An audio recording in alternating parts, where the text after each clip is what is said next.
So on the next form, there's this time a multicolor unit from BigTreeTech for your Klipper printer. And I have Luke Usand here. Hi, Luke.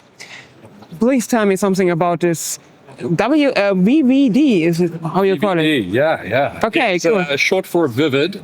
Okay, yeah, makes sense. Makes sense, right? Colorful, yeah. Exactly. So the VVD is our multi-material unit Yes. for Klipper-based printers. Yes. That our intention is to make it as compatible as possible and as deeply integrated as possible Yes. within Klipper, and compatible with as many printers as possible. So as a standalone unit, what you will be buying is the VVD buffer system that sits at the back. And separate to that, of course, your printer would need to support a cutting and a purging system. I guess we'll get to that a little bit later. Yeah. But yeah, it's a four unit system. You can connect up to 4 of the 4 unit systems. So 16 colors? 16 colors. Okay. Yeah. Great. And that's kind of like the rough overview of it. But you got some special features in it. Some special features. I can jump into that now if you want. It's not only that it's compatible with every Klipper printer, but you got LEDs on the front, which is obviously. Yeah. Oh, did we break something? No. Okay. This is just it's doing a filament change now. Okay. So obviously the LEDs in front, which you can control via Klipper. You told me yesterday. So these by default will have standard functionality. If you can see here now, this is blue. Yes. Which indicates that red is currently loaded. Okay. Green indicates that the blue filament can be seen but isn't loaded. So now what you'll notice is it loads the blue filament. It switches, yeah. And takes it in there. Oh yeah. Now it's indicating to you that blue is actually loaded. Okay. And of course these slots have nothing in them. Yes. And so they're red to indicate that there's nothing there. Makes sense. So, but ultimately, they're just Klipper RGB LEDs. So you can control them. Flash and do whatever you want during the print process. It's up to you. Okay. Like, they're yours to control. Okay. But that's the standard and default functionality that the Klipper firmware that we are working on now does. So there you've just actually seen the purge happen. Yes. It takes a little magnet purge into there, and then it flicks it out that way. Okay, yeah. With a little magnet, or how is it working? It's just a spring-loaded mechanism. Okay. So it just goes into a little bucket over here. Yes. And then as it cleans it, the nozzle, it would automatically flick it out. Yeah. Simple. And so you can put a little tray there that gathers it, or you could maybe cut something in the acrylic to actually shoot it out if you're planning on having a whole purge. Yeah. But that's up to you. It's customizable. It's customizable. The DIY, the end user can decide how it is that they want to dispose of it. Okay. Yeah. And then this is actively heated. 2 models will be released. Actually, 3 models. Sweet. So the first model is just a heater. Okay. So it's a 4-roll dryer. Okay. It uses the same mold, and it's a fairly compact mold, you know? Yes. It's not a really large thing. And that's going to allow you to load 4 rolls and keep them nice and dry, and then feed them directly out the back to whatever machine it is that you're using. So that's the first model. That's obviously going to be very cheap because it's just a heater. And then you've got the MMU entry-level model, which will not have a heater and it will not have RFID, but it'll still have all your MMU functionality. Okay. Now you said something that RFID. Yes. So programmable spools with RFID tag for Klipper? Yes.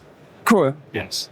So there's already quite a few powerful Klipper modules that do that sort of thing, spool management. Yeah. We're still deciding if we're going to use those modules as part of this, or if we're going to write maybe a different middleware layer, because obviously you've got a lot of different RFID tags out there. Yeah. And we would love for this to be compatible with any and all of them. Because reality is they all just contain pretty much the same data. If we can write a middleware layer that just understands what tag it's getting, and translates that into a standard format, and feeds it directly into Klipper or Moonraker, then that'd be perfect. Yeah, that's the goal. Yeah. So RFID it'll support. Of course, that's on the premium model. That's going to have the heater and the RFID signal. Pricing wise, you're looking at both models coming in between $200 and $300. Okay. Yeah. That's affordable. Yeah. As an it's going to be pretty much the most affordable multi-material unit out there. We just saw how fast the filament was switched. Do you know the numbers of in seconds, how long it takes to switch a filament? It's a variable because it depends on the filament path length. Okay. From the output of your buffer, from the output of the VVD to your buffer, and then of course output of the buffer to the tool head. So the longer the tube is, a really long tube, take a bit longer. Okay. The shorter your tube, obviously the better. So but I mean, it's about to do it now. Yeah. You can have a look at it. Great. What it does first is it does the cut. Now you'll hear the extruder within the tool head actually just pushing it back. As soon as that is done, it'll suck it back a bit, and you can see it going up the tube there. Right. Pops, and then retracts it completely. Beautiful. And you can see it's moving. That's a nice sound. I like that. It is pretty good. So it's not slow by any means. Pretty much comparable to similar systems that work in this way where they retract and Okay. How do you control the heater in here? You control it via the display and Klipper? Yeah. Okay. You'll be able to do that, and we're considering a standalone control mode as well, where if you just want to run that by itself, then we're looking at being able to enable that without necessarily having to do it through. So in the web interface, no matter if fluid or mainsail, it will show up as another heater, like from the... You can have a look here now. Okay. And if I jump into the temperature menu. Okay. There we go. Vivid heater. Okay, great. Awesome. Obviously, that's at room temperature now. We got the lid open and everything, but Okay. Now we got the features, we got the speed, we got the pricing. When will we see this in sale? We are going to see it when we are absolutely confident that it is rock solid. Okay. And if I were to give an estimate on that, I would say about 5 months from now. So that's great. Yeah. That's we've got engineering prototypes. That's what we're showing you here.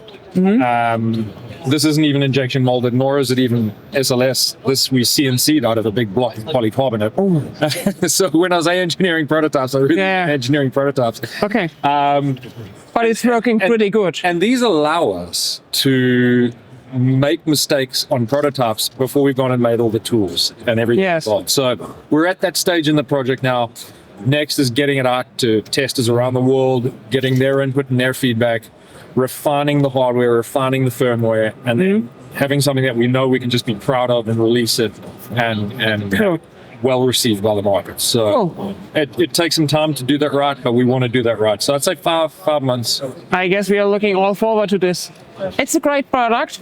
I hope you will sell a lot of this, because this is one of the questions that we always get on our channel. When will we see a Klipper-ready multicolor unit? Yeah. There are a lot of variables that you have to control. Right. So it's a bit more challenging. Because you have a wide range of printers that can support it. A wide range of printers. Even within the unit itself, there's a lot of things that could go wrong. You want to design it so it's easily repairable and maintainable. So there's a lot of moving parts in the mix that you need to take care of. But we're getting there. One question that I have is, what spools fit in there? Do they fit in? Very good question. Because we have bigger spools, how 1 kilo. Do you know about spool compatibility with existing MMU systems? I know that the AMS from Bamboo, for example, only takes spools that fit in their own range of filament spools. Correct. No cardboard spools. 68 millimeters. Yes. Wide, if I'm not mistaken. I mean, that's right. Don't quote me on that, but I think it's about 68 mils. Yes. And purely from personal experience, it was a constant pain. Yes. To have only 68 mils, because I had quite a few spools from different manufacturers that were wider than that, and I had to do modifications to the AMS to open it up. And so one of the things that I said when we started designing this is, please, let's make this thing support wide spools. So it supports 76 mils, which we took a wide variety of spools and did measurements, and pretty much 76 accounts for anything you can find. Thank you very much. So, Okay, yeah, it'll be- great. In terms of cardboard spools, I don't know if you've noticed, but what cardboard spool manufacturers are doing these days is they're Switching back. a waxy, either they're switching back, Yeah. or they put like a waxy Yeah, that's right. substance around the cardboard. Mm-hmm. And we've tested with that, and we found that they work great as long as they have that sealant on Okay. the cardboard. So obviously we'll do a whole lot more testing to confirm that's the case, but we're at this point pretty confident the cardboard will be all right. Yeah. Okay. As long as it's a nice round thing and they haven't taken any hits and they're Yeah. Of course, that'll- That's always a problem with every spool. Yeah. why is that to be the case? But yeah. Cool. So a bit more engineering work, but we are very excited about this. It's definitely one of our huge focus projects. Not only you. For the next few months. And yeah, Thank you very much for showing. thank you for coming. I'm looking forward to get one when it's out. And have a nice Formnext. Thank you. Thank you very much. Okay. Bye. Ciao.